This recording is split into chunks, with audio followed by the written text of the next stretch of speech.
Hello friends, welcome to पोटली अनीता की। इस पोटली में से वही निकलता है जो कुछ मेरे एक्सपीरियंस में अच्छा रहा है।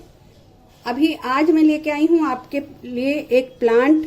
वैसे तो ये प्लांट आपका जाना पहचाना है, ये देखिए बहुत से लोग इसको जानते होंगे। ये हमारे घरों में, पार्कों में, स्कूल्स में आपको जगह जगह पे लगा दिखाई दे जाएगा। इसको हम लोग बोलते हैं अजवाइन का पौधा, अजवाइन प्लांट बोलते हैं। लेकिन एक्चुअल में ये अजवाइन का पौधा नहीं होता, ये एक अलग ही पौधा होता है। अजवाइन के जैसी खुशबू वाला पौधा होता है। ये अजवाइन का प्लांट नहीं होता। अजवाइन का प्लांट कुछ धनिए के जैसे धनिए के पत्ते होते हैं उस टाइप में दिखाई देता है, वो अजवाइन का प्लांट होता है।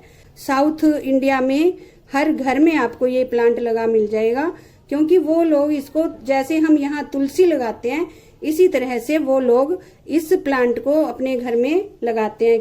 तो इसका नाम दक्षिण में इसको कर्पूर वल्ली बोलते हैं। जैसे कपूर में खुशबू आती है तो इसका नाम भी उसी के ऊपर पड़ा है, कर्पूर वल्ली। इसका इंग्लिश नेम है प्लेक्ट्रैंथस एम्बोइनिकस, और वैसे आम बोलचाल की भाषा में इसका जो कॉमन नेम है वो है इंडियन ओरिगेनो या इंडियन बोरेज भी इसको बोलते हैं। तो आज हम भी इसके मेडिसिनल प्रॉपर्टीज के बारे में जानेंगे। ये प्लांट जहाँ भी लगा होता है वहाँ पे कि मच्छर नहीं आते। बचपन में मैं भी इसकी मेडिसिनल प्रॉपर्टीज के बारे में नहीं जानती थी, मैं इसको लगा हुआ देखती थी और यही सुना था कि जहाँ ये प्लांट होता है वहाँ मच्छर नहीं आते। एक ऑर्नामेंटल प्लांट की तरह से मैं देखती आई हूँ, क्योंकि ये एक अच्छी खुशबू देता है और देखने में इसकी पत्तियां सुंदर भी लगती हैं। इसके पत्तों के अंदर विटामिन ए, विटामिन सी और विटामिन के होते हैं। विटामिन के होने के कारण ये एंटी कैंसरस भी है, और विटामिन ए और सी होने के कारण ये एंटीऑक्सीडेंट है, एंटी इन्फ्लेमेटरी है, और ये प्लांट एंटीबायोटिक भी है। और इसके अंदर sodium, iron, calcium, potassium, magnesium ये सारे खनिज भी होते हैं, जिसकी वजह से ये हमारी यूरिनरी प्रॉब्लम्स में बहुत बेनिफिशियल है। और इसके ये मैंने कुछ 10-12 पत्ते ले लिए हैं, जिनको मैंने वॉश कर लिया था, अच्छे से वॉश करके ले लिया है। आज हम इनका प्रयोग करेंगे। तो आज हम इसके मेडिसिनल प्रॉपर्टीज के बारे में बात करेंगे। तो आज हम बात करते हुए इससे एक रेमेडी बनाने जा रहे हैं। ये गैस मैंने ऑन कर लिया, इसमें डाल देती हूँ ये 1 गिलास पानी, और जो हमने 10-12 लीव्स लिए थे उनको मैं कुचल लेती हूँ, उनको हम क्रश कर लेंगे। तो ये देखिए मैंने उन लीव्स को बिल्कुल अच्छे से कुचल लिया है। तो इनको हम डाल देंगे हमारे पैन में। तो इनको मैंने पैन में डाल दिया है और गैस को मैंने मीडियम रखा है। इतना हम बॉईल करेंगे कि ये हाफ से भी कम रह जाएगा। तब तक हम इसके और जो प्रॉपर्टीज है उसके बारे में बात करते हैं। आपको अगर कोल्ड और कफ है तो आप इस पानी से स्टीम ले सकते हैं, क्योंकि जो इसकी खुशबू है वो हमारे नाक और गले, जुकाम, खांसी के अंदर बहुत रिलीफ देती है। और आज हम जो इसका ये काढ़ा बना रहे हैं एक, वो काढ़ा भी हम जुकाम खांसी के लिए बना रहे हैं। वो दक्षिण में हर घर में छोटे बच्चों को दिया जाता है, क्योंकि इसके अंदर iron, calcium, potassium, magnesium, sodium सभी हैं। तो ये हमारी किडनीज को बहुत अच्छे से सेफ रखता है और क्लीन कर देता है। ये क्योंकि एंटीऑक्सीडेंट है, ये हमारी बॉडी से सारे टॉक्सिन्स बाहर करता है।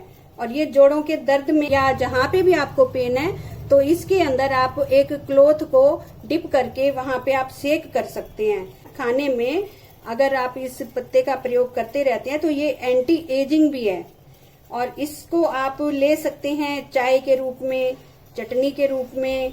इसकी चटनी बना सकते हैं एज यूजुअल, जैसे पुदीने की बनाते हैं। इसके आप पकोड़े बना सकते हैं जैसे पालक के बनाते हैं। इसका आप जूस पी सकते हैं, थोड़े से पत्तों का जूस निकाल के उसमें लेमन जूस वगैरह ऐड करके आप इसके जूस को पी सकते हैं। क्योंकि इसकी तासीर गर्म है तो इसलिए ये खास दवा के रूप में जाना जाता है, खांसी और जुकाम की दवा के बारे में। अभी इसको और हम उबालेंगे। जब ये हाफ से भी कम रह जाएगा तब हमारा ये बन के रेडी हो जाएगा। अगर आपको थकान लग रही है, वीकनेस लग रही है, तब भी आप इस काढ़े का प्रयोग कर सकते हैं।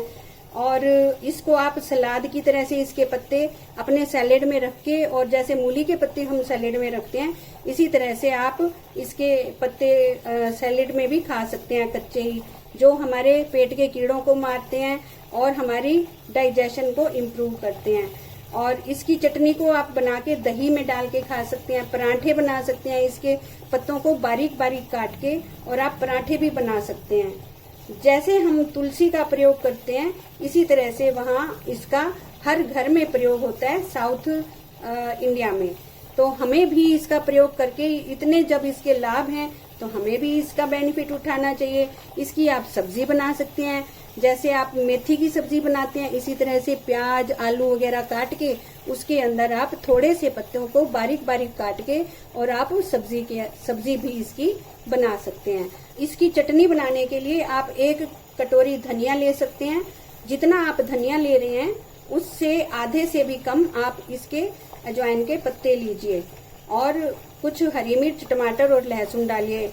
मतलब कि इसके लीव्स जो हैं पुदीने की तरह आप समझें, जैसे थोड़े से पत्ते आप लेंगे और बाकी अदरक, धनिया, टमाटर, लहसुन, प्याज, हरी मिर्च, ये सब चीजें आप मिक्स करके इसकी हरी चटनी बना सकते हैं। हमारा ये पानी काफी कम हो गया है, तो इसको स्ट्रेन करेंगे हम। हमारी ये रेमेडी रेडी हो गई है। इसको थोड़ा सा हम ठंडा होने देंगे। हम इसके अंदर मिलाएंगे थोड़ा सा शहद, लेकिन क्योंकि बहुत गर्म के अंदर शहद हमें मिक्स नहीं करना चाहिए, तो इसको हम थोड़ा सा ठंडा होने की वेट करेंगे। तो ये देखिए, ये हमारा गुनगुना हो गया है। तो इसमें हम ऐड करेंगे थोड़ा सा शहद। शहद भी गला जब हमारा खराब होता है, खांसी के अंदर बहुत अच्छा काम करता है। तो जब इसके अंदर शहद मिक्स कर देंगे तो ये और भी गुणकारी हो जाएगा।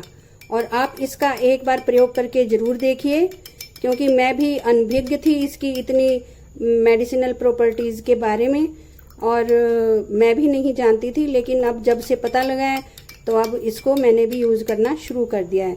तो मैंने सोचा मैं आपको भी बता देती हूँ, आपसे भी शेयर करूं, क्योंकि ये सभी आजकल सबको कफ कोल्ड की शिकायत रहती है, क्योंकि कोरोना चल रहा है। तो अच्छा है, हो सकता है इससे आपको भी लाभ मिले। लेकिन ये सिर्फ आपको नॉलेज के लिए बताया है, ये कोई एक दवाई नहीं है, ये एक होम रेमेडी है।